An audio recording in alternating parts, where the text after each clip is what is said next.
Everyone, this is Renette Senum with Renette Senum's FoghornExpress.substack.com, and I am going to be sharing probably one of the more important videos I ever have. And this is a call to arms. I'm trying to get everyone's attention. This is really, for the most part, under the radar. And what am I talking about? Well, it ends up that the FCC, the Federal Communications Commission, has decided that they're going to change rules for how cell towers, antennas, 5G are deployed. And it's not just a change in rules, it's a complete evisceration of all local control. It is a corporate coup. And it is such a dangerous precedent because what it does is it is opening up a Pandora's box that's going to allow other corporations to come in and steamroll over all local authority to do whatever they want for their industry. So, where to start? Well, first of all, what the FCC is doing is essentially carte blanche, giving the telecom industry the ability to deploy these damn cell towers. And while we're all discussing the digital currencies and the surveillance state and social credit system, it sounds very ethereal. It sounds like it's not tangible and it can't be touched, it can't be seen, and we're just sitting there like deer in the headlights waiting to get hit by it. But what you don't realize, it is very, very tangible, and it so happens that it's very much in your face, and more than likely it's in front of your home, it's down your country road, it's on your urban street. And I want you to take a look at this pole right here. See that pole? See that? Now, when you look up on that pole, you're going to see these big old lines right here, big old huge broadband, and I want to talk to you about that. Okay. FoghornExpress.substack.com. That's where you can find me. One reason why I want you to follow me and listen to what I have to say is because I'm not just an influencer who's going out there and pontificating. I'm talking about 15 years or so experience as a city council member, as a mayor, as an activist, as a person who has been pushing against the proliferation of cell towers and so on. And it has been a Herculean effort. And right now, the few little threads of authority and power we have to slow this down and protect us, just create a small little firewall, is about ready to be eviscerated. Why is this important? Because basically, you see these lines again. Let me tell you a little story. I've shared this story many times on Substack. I've shared this story in interviews. But when I was the mayor, when COVID struck in 2020, I was calling out a lot of the COVID lies that I was seeing right away. One of the other things that I was doing is I was going out, jumping in my car in the middle of the night, midnight, 1, 2, 3, whatever.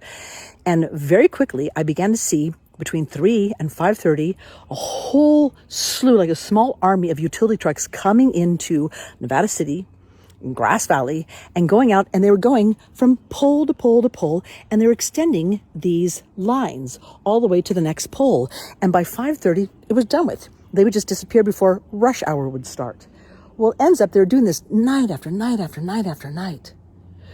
And I had contacted Daphna Talkover, who was the head of the 5G department with Children's Health Defense California. I said, Daphna, this is what's going on, because Renette, it's happening across the country. Sure enough, it was.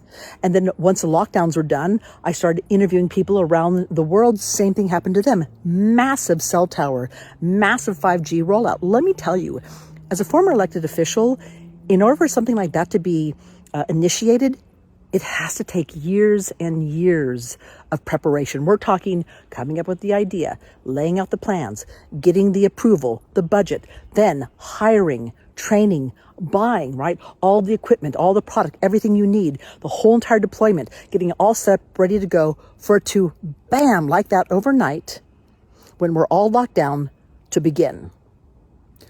What does this have to do with this FCC rulemaking changes?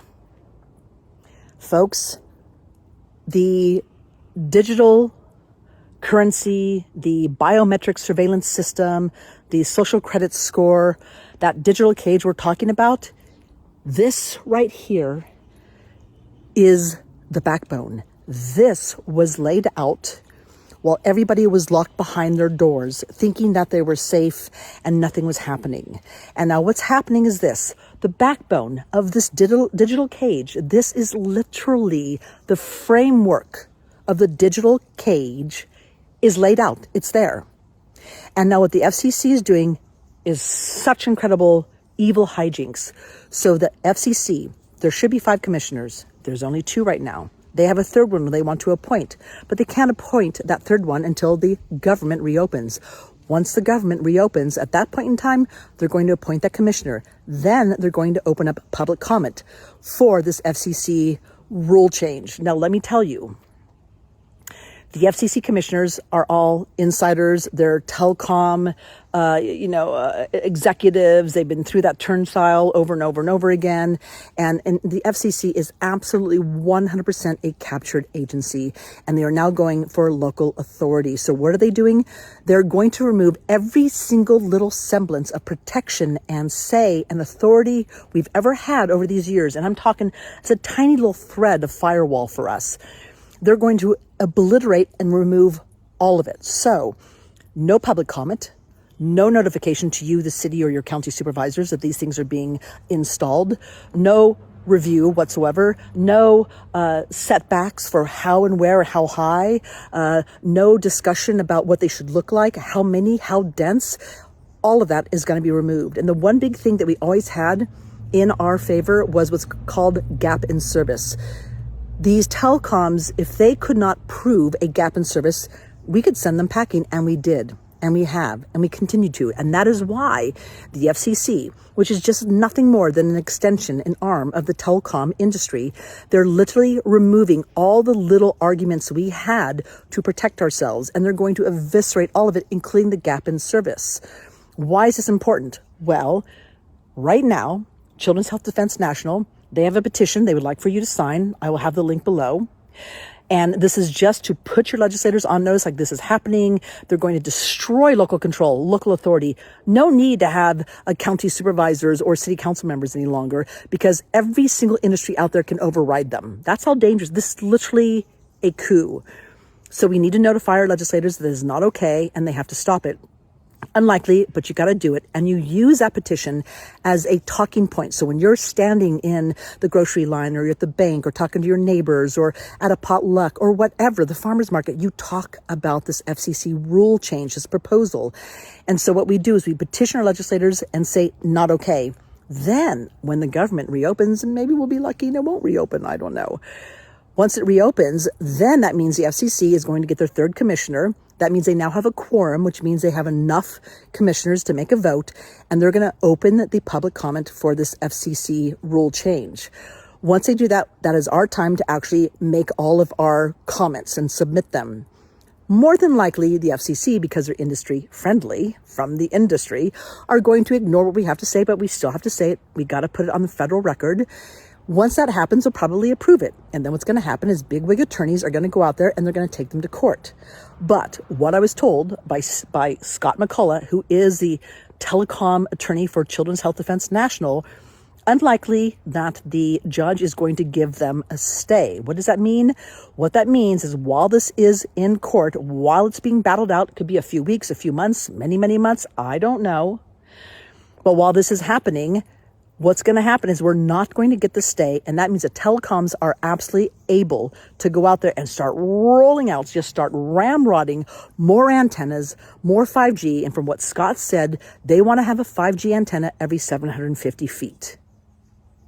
Every 750 feet. And what does this mean right here? This, folks, these lines that I'm talking about, these lines are the framework. They've got it installed. It's ready to go. And it's silently standing in front of your home, down your rural little lane in all of your neighborhoods. And we look at that and we think, oh, that's just so we get, better service and, better internet. No, that is the tangible framework, backbone to your digital prison. It's there. That's it. And this is the problem. If we don't get the court stay, right? If all these things do not go in our favor, where, okay, we tell our legislators stop, they don't. We petition the FCC. Once that public comment is open, they ignore it, they approve it, and now we take it to court. Well, during that little time, that's when we're going to ramrod it through. And once they get those antennas, and they actually probably extend even more of that backbone, once they get that stuff installed, good luck taking it down. Do you know how difficult it is to have a cell tower removed? There's been a few cases, mostly on school grounds, where they have seen students develop cancer clusters of glioblastomas and leukemias and stuff like that.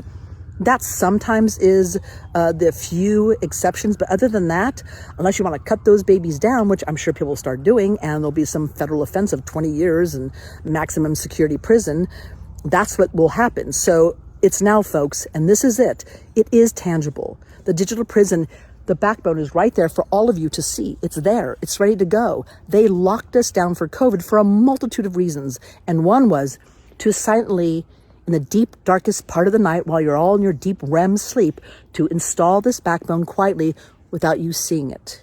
If it is such a good thing, if it is to serve humanity and to give you better service, why not do it in the middle of the day for everyone to see and to celebrate? Like, look we're going to get better service, because it has nothing to do with service. I'm speaking as a double-decade activist, former elected official, fighting against 5G, going before the California Assembly, going out and fighting and helping co-draft telecom ordinances, educating people, interviewing people, pushing it back. I cannot tell you how important this is. This is one of the most important things, and it's completely under the radar, folks. This is it. And we've been hearing about the digital ID and how we're going to rebel against it and fight against it. Well, guess what? This is the moment that you can actually cut it off at the pass.